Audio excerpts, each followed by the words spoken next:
اعوذ بالله من الشیطان الرجیم بسم الله الرحمن الرحیم. ګرانو کتونکو سرفراز دورانی جی پایم خیبر نیوز سره جی تاسو ته مینه ډک سلامونه. د کاکا صاحب ته جی راغلیو چې څنګه تاسو ته پته ده نن سبا چې کم دی د ډینګي جی یو ډیر غټ ایشو دی. د وخت کې جی دلته موږ سره ډاکټر فرمان صاحب چې کم دی ایم ایس صاحب دلته موږ سره موجود دی. راځي د ډاکټر فرمان صاحب سره خبرې کوو چې د ډینګي په حواله باندې جی هغې څه وینا ده. السلام علیکم. موږ تاسو جی ډیره مننه شکریا ادا کوو.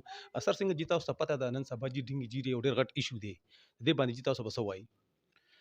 ډنګي ایشو نن سبا بالکل سیوا ده. تقریبا د یوې نیمې میاشتې راسې زموږ په زیارت کاکا کې د ډنګي مریضان چې کوم دي ډېر سیوا دي. زموږ ډېری او پی ډي چې کومه ده 500 او پی ډي کېږي. دې کې موږ سره تقریبا 150 نه تر 200 پورې لګ آن اف پیشنټ د ډنګي پیشنټ راځي جي. د ډنګي پیشنټ دپاره نه دلته موږ سره لیبارټري موجوده ده. موږ ډنګي NS1 ټیسټ هم دې ته کوو، بلډ کمپلیټ ټیسټ CBC ټیسټ هم دې ته کوو. د دې نه علاوه څونه IV ډریپس چې لګي هغه هم موږ دلته پیشنټس ته ورکوو. نور کم پیراسټامول ګولۍ چې دي او څه ضرورت نو کوم چې دلته موږ سره اویلیبل سورسز دي نو هغه موږ ورکوو ورته. باقي که پیشنټ سیریس وي نو هغه موږ ریفر کوو قاضي کمپلیکس ته یا DHQ ته یا فردر پېښور ته ریفر کول غواړي نو به هلته ریفر کوو. او کوم چې زموږ د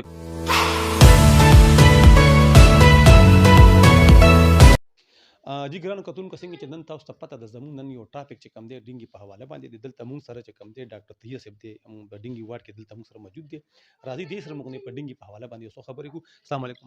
وعلیکم السلام. ډاکټر صاحب اول خو جی موږ تاسو جی ډیره شکریا ادا کوو، ډیره مننه. څنګه ډاکټر صاحب څنګه جی تاسو ته پته ده نن سبا جی یو ډینګي یو ډیر غټ ایشو جوړ شوی دی، څه به وایي تاسو دې په حواله باندې به څه وایي؟ بسم الله الرحمن الرحیم. زما نوم ډاکټر طیب رحمان دی. سر بیسیکلی خبره داسې دی چې دې کې دا یو ماشي په وجه باندې چې کوم دی دا ایلنس دا بیماری یو کس ته کېږي او هغه چې کوم دی مونږ چې احتیاط ونه کو نو دا سیز چې کوم دی یو کس نه بل کس ته بل کس نه بل کس ته دا داسې خورېږي، ایک دوسرے کو یہ اسپریڈ ہوتا ہے سر. تو اس میں ہمیں جو ہے وہ پریکاشنری میئر کرنے ہوتے ہیں. ہمیں گھر کے اندر جو ٹائلز وغیرہ ہوں وہاں پر پانی اکٹھا نہ ہو.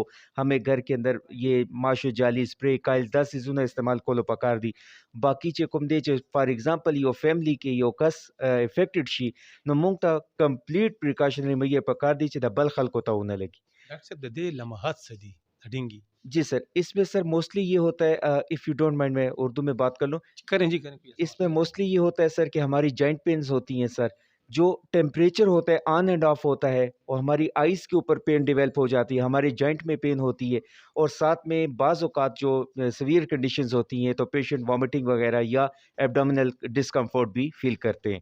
تو اس میں یہ ہے کہ کوئی بھی کسی بھی سٹیج کے اوپر ہمارے پاس جو پیشنٹ آتا ہے پھر ہم سمپٹومیٹک ٹریٹمنٹ کرتے ہیں، لیکن وہی ہے کہ اس میں آپ کو پریکاشن جو ہے پریونشن از بیٹر دین کیور. تو آپ کو پریونشن کرنا ہوتا ہے، آپ کو پریکاشن کرنا. ڈاکٹر صاحب یہ بتائیں کہ کچھ لوگوں کا یہ کہنا ہے کہ یہ جراثیم ہے، کچھ لوگ ایسے بھی کہتے ہیں کہ مچھر ہم نے آج تک دیکھا بھی نہیں ہے. آیا یہ چیز سچ ہے یا سچ نہیں ہے؟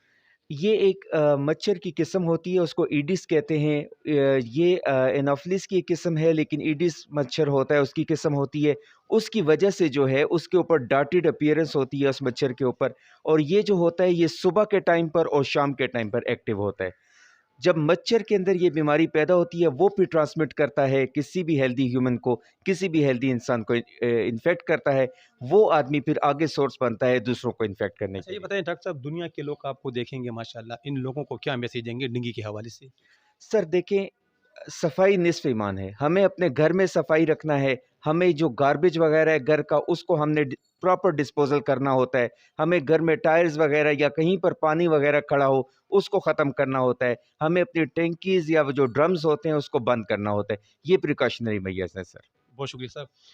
قدرمنو جی پروګرام راټولم ماشاءالله. فرمان صاحب هم ډېر خسته خبرو کې، ډاکټر صاحب هم ډېر خسته خبرو کې.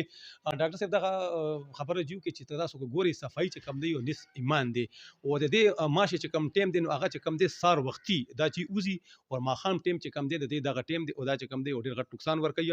موږ جی یو ځل بیا د فرمان صاحب او د ډاکټرانو جی موږ ډېر شکر گزار یو چې موږ ته یو ډېر ټیم راکړی، زموږ جی ریسپیکټ کړی. جی خوشاله اوسئ، آباد اوسئ، ډېر جی مننه تاسو.